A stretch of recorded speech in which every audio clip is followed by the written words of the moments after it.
तुम्ही तरी बोला, मी त्रास देत आयोच्या जीवास, ती सांगी ते मी ना ऐकी. पण आता ना करी तशी चूक, ना देत त्रास तीस, पण सांगतीस माझ्या संग बोल. मला शिक्षा करी, बोल लावी, चोप दे, पण दूर ना लोटी.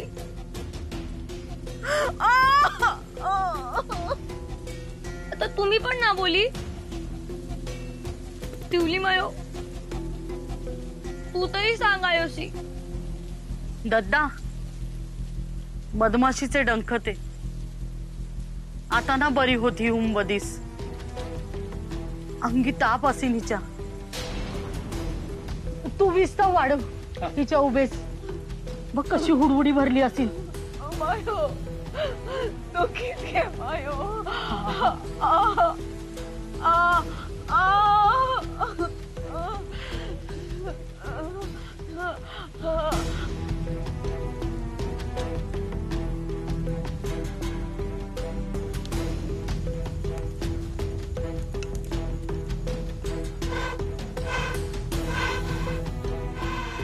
दद्दा, सुक्या लाकडांची साठवण ना.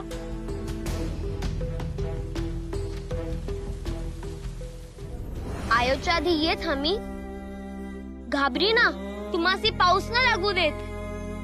सुब्बूसी नवीन मित्र हवा ना, म्हणून जात तुम्हा सोडून.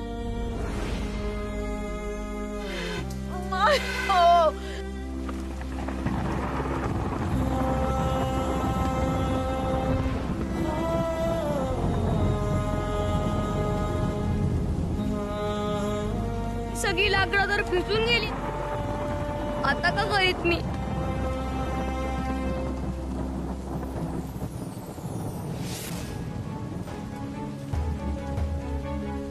तातो, तातो.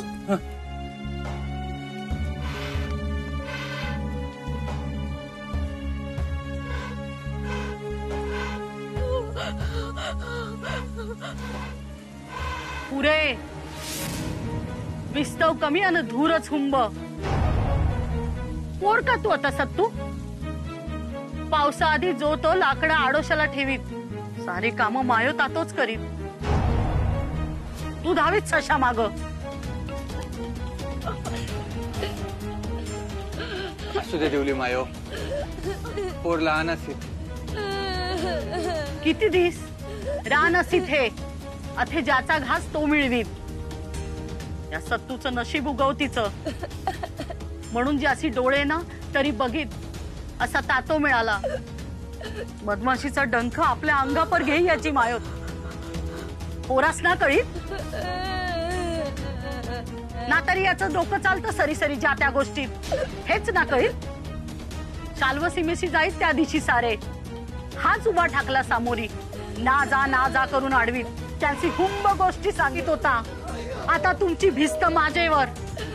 त्यांची भिस्त सोड, आपल्या मायो तातूची भिस्त ना घेता. ना दिवली मायो, माझ्या आयो तातूची भिस्त मीच घेत.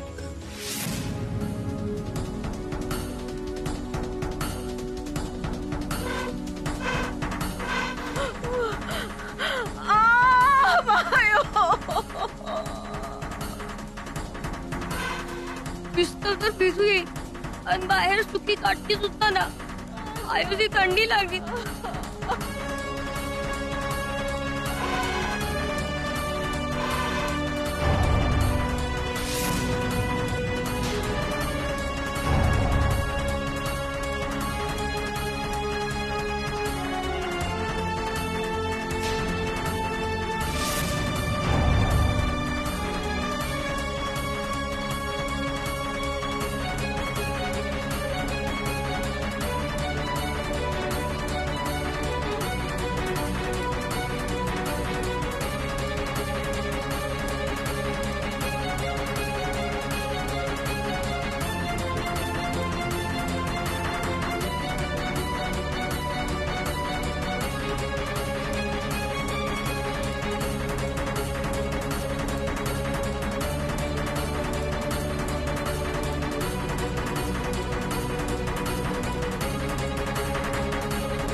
तू दूर ना करी तू देवले मायो बघे विस्तव ना जमी तू जमीत जमीत जमीत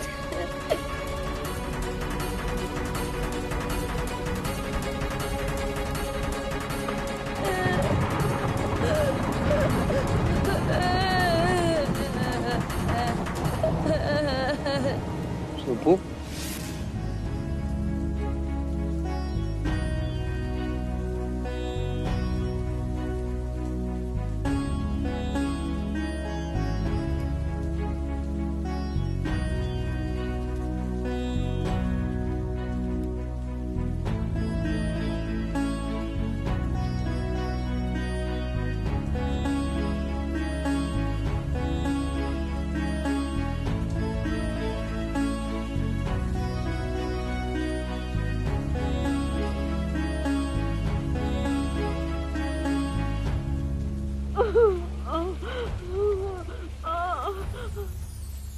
शमी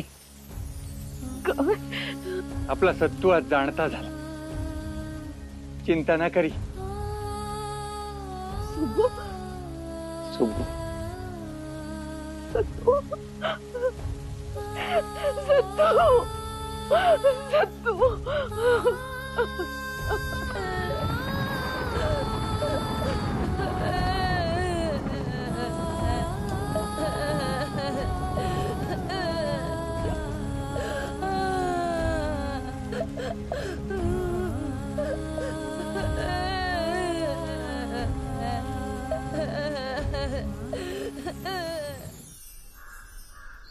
ताता ताता ताता तू तरी उघडणार आहे द्वार हाका मारून मारून दमली आहे मी कोणीच होत देत नाहीये काय हे 2 दिवस बंद करून ठेवलंय मला आणि रानात गेले होते का मी नुसतं भिंतीजवळ तर गेले होते ना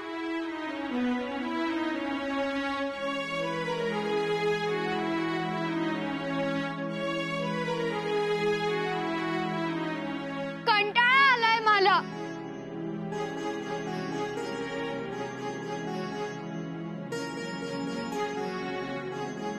मला बाहेर पडायचंय मोकळ्या हवेत यायचंय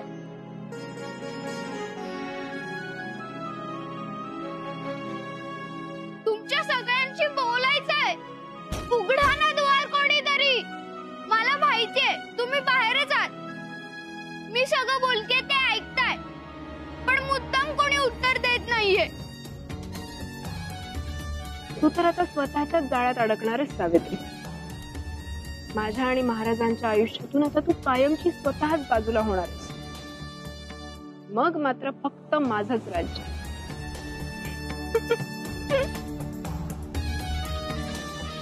महाराणी काल आलात तुम्ही इथे सावित्रीच्या दालनाजवळ कुणीही यायचं नाही तिला एकटीलाच सोडायचं हा निर्णय जाणीवपूर्वक घेतलाय ना आपण नाही महाराज हा केवळ तुमचा निर्णय आहे महाराज अहो पुरे झाला हा अत्याचार पाझर कसा फुटत नाही तुमच्या हृदयाला महाराज अहो नाजूक फुलासारखी नाजूक कन्या आहे माझी 2 दिवस झालेत ती आतमध्ये आहे कोंडून ठेवलंय तुम्ही तिला का तर भिंतीपाशी गेली म्हणून हा काय गुन्हा झाला का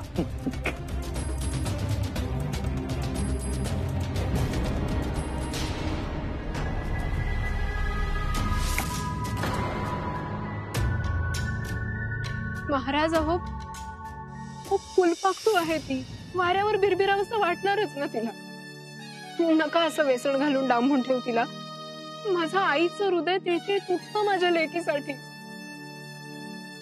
महाराज हवं तर तिच्या ऐवजी मला कोंडून ठेवा महाराज आपली लेक हुशार आहे तिला आतापर्यंत तिची चूक उमगली असेल अशा कठोर शिक्षेची काय गरज आहे महाराणी आम्ही काय महाराज फार फार तर प्रजा म्हणेल की महाराज भेदभाव करतात, राजकन्येसाठी वेगळा न्याय आहे किंवा तिच्या बाबतीत हळवे आहेत.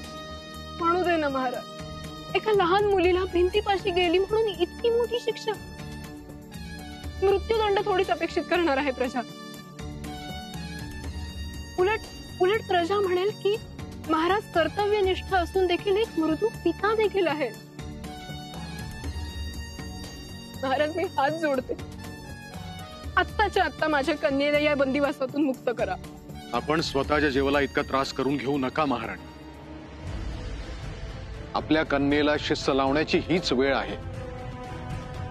राजवाड्यातून पळून जाण्याचा प्रयत्न केला तिने आणि पळाली ते थेट भिंतीपाशी. अनेकदा सांगून झालं, भिंतीपाशी जाणाऱ्याला शिक्षा होते ह्याकडे बेधडक दुर्लक्ष केलं तिने. तेव्हा तिला शिक्षा होणारच. आमचं तिच्यावर कितीही प्रेम असलं तरी. खाऊन पिऊन कसली आली आहे शिक्षा? मला इथे कोंडून ठेवलंय आणि खेळणी, फळं, पंचपक्वान्न सगळं तर देतच आहात. पाहिलं, अजूनही हट्टीपणा तसाच आहे. आपण चूक केली असं वाटतच नाहीये तिला. जोपर्यंत ह्याची जाणीव होत नाही ना तोपर्यंत बंदिवासातून मुक्ती नाही. असं आहे का? मग एकतर मला बाहेर येऊ द्या किंवा माझ्याशी बोला तरी, नाहीतर आजपासून मी अन्न ग्रहण करणार नाही. महाराज, सावित्री खरोखर हट्टी आहे. ती खरोखर अन्न त्याग करेल. अगं बाई, महाराज आता काय करायचं? सावित्री नाही हटणार मागे. पाहूया ना हे द्वंद्व कुठपर्यंत जातंय ते. महाराणी, तुम्ही आणि निर्मला, तुम्ही लक्ष ठेवून असा. तुम्हाला काही असं वाटलं तर तत्काळ निरोप धाडा. सावित्रीच्या या प्रतापामुळे राज्याच्या सीमा आणि अंतर्गत सुरक्षा व्यवस्था मजबूत करण्यासाठी आम्ही एक सभा आयोजित केलेली आहे.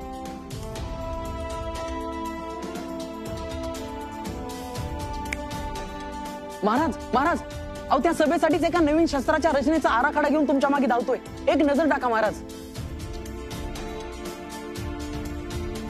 थांब, ते नको देऊस तिला. तिला बंदच राहू दे. परंतु महाराणी, आमचा नाही, महाराजांचा आदेश आहे हा.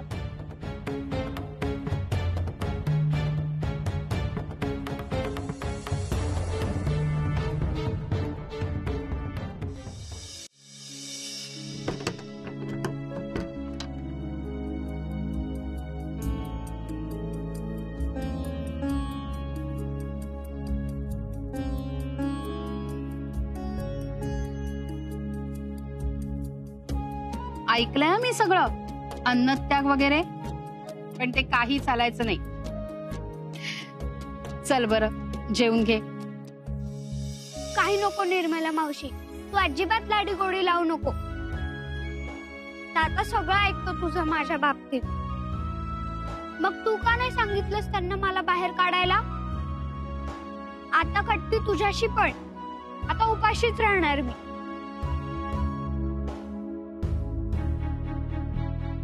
असं काय बरं? शहाणी ना माझी सौ. मग तिला हे कळत नाहीये का की आपण चूक केली म्हणून शिक्षा केली आहे ना महाराजांनी? तू पुन्हा अशी चूक करू नयेस म्हणून आहे की नाही ही शिक्षा? तू आणि तुझी ती मैत्रीण माळीबुवांची सुरंगी, दोघींनी चूक केली, दोघींना शिक्षा झाली. काय? सुरंगीला शिक्षा? एकट्या सुरंगीला नाही, तर तिला आणि तिच्या दादांना म्हणजे माळीबुवांना हे राज्य सोडून जायची शिक्षा झालीये. पण कशासाठी? त्यांची काय चूक? कारण त्यांनी तुला पळवून नेण्याचा प्रयत्न केला म्हणून. मुळीच नाही, मी स्वतःच पळून गेले होते. त्यांचा काही संबंधच नव्हता.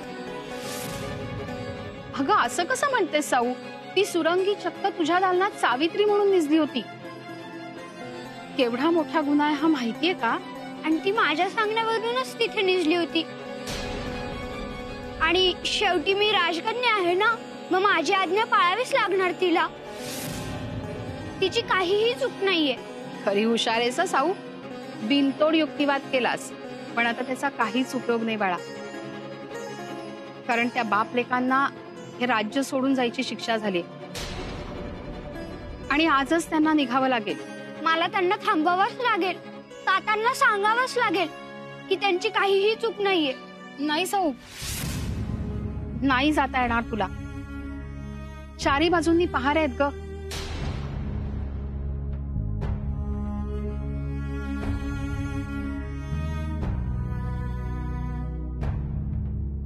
म्हणजे माझी आणि सुरंगीची भेट नाही होणार?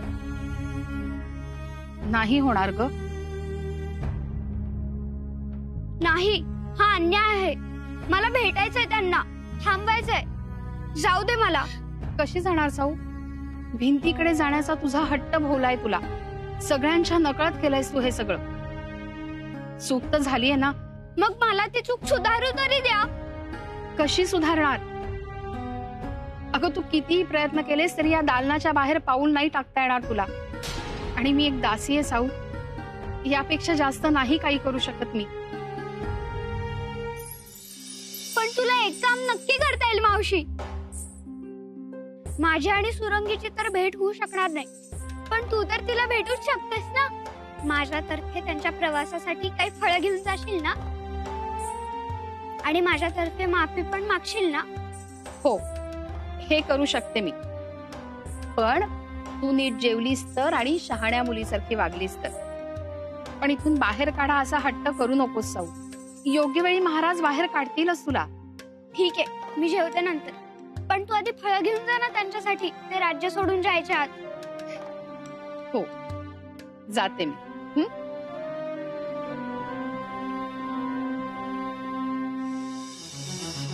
नाही नाही, मी तुझ्यावर अन्याय होऊ देणार नाही सुरंगी. काहीही करून मी तुला न्याय मिळवून देईन.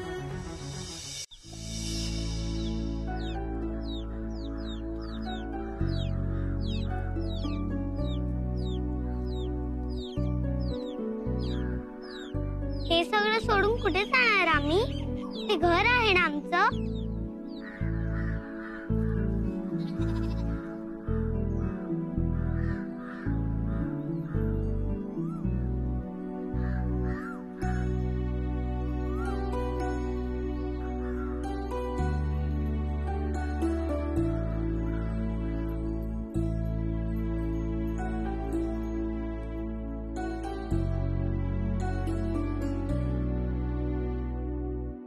काय झाली आवरावर तुझी सगळी? आता आपल्याला निघायला हवं हळूहळू. मला नाही जायचं घर सोडून. पाय तर माझाही निघत नाहीये पोरी. ही झाडं नाहीयेत, ती लेकर आहेत माझी. जीव गुंतलाय याच्यात. तरी पण जायला हवं. शेवटी या जगात आपली पायरी ओळखूनच वागायचं असतं. राजकन्या आणि मायाची पोर यांची मैत्री नाही होऊ शकत. नाही नाही दादा, सावित्री नाहीये तशी. आपल्याला शिक्षा झालेली तिला माहीतच नसेल, नाहीतर ती. नाहीतर काय करणार ती? चूक तर झालीच आहे तुमची. लपवाछपवी केलीत तुम्ही. नशीब समज महाराजांनी मृत्यूदंड न देता राज्याच्या बाहेर काढलंय. तेव्हा आणखी काही घडण्यापूर्वी मुकाट्यानं निघून जाऊया. राजाची आज्ञा पाळणं हेच शहाणपणाचं आहे. मनावर दगड ठेवून आपण आपले निघूया. चल.